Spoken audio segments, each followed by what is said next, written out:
տուալետ, 25 բնակիչ օգտվում է էթնիկ տուալետից։ Պատկերացեք ամեն առավոտ բոլորը ժամը 8-ին աշխատանքի, մարդիկ ժամը 6-ից դուրս են գալիս, տներից որ հերթ կանգնեն, թե ով պետք է մտնի տուալետ, ով է լվացնում, ով է լողանում, ով է աման լվանում, ով է ջուր խմում։ Անկամ դրանից հարկի վրա միշտ ամեն անգամ կռիվները լինում։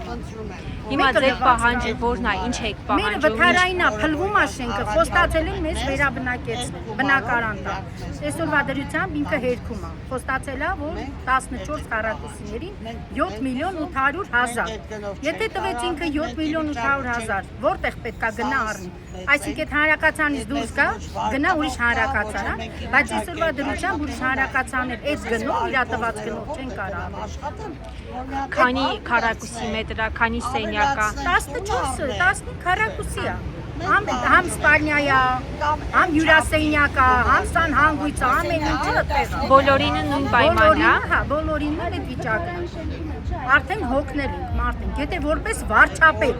խոսքը բերանիցը դուրս է եկել, պահի այդ խոստումը,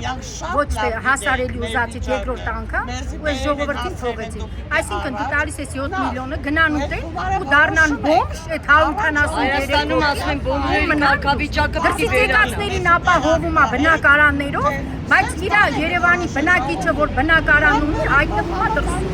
Ես գնամ այդ ուտեմ ու մնամ ամբողջ կյանքս վարձով ապրեմ, ինչի համար։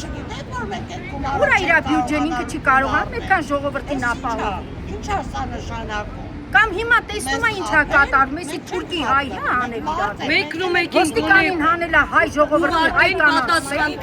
Կոտա չի իշնի։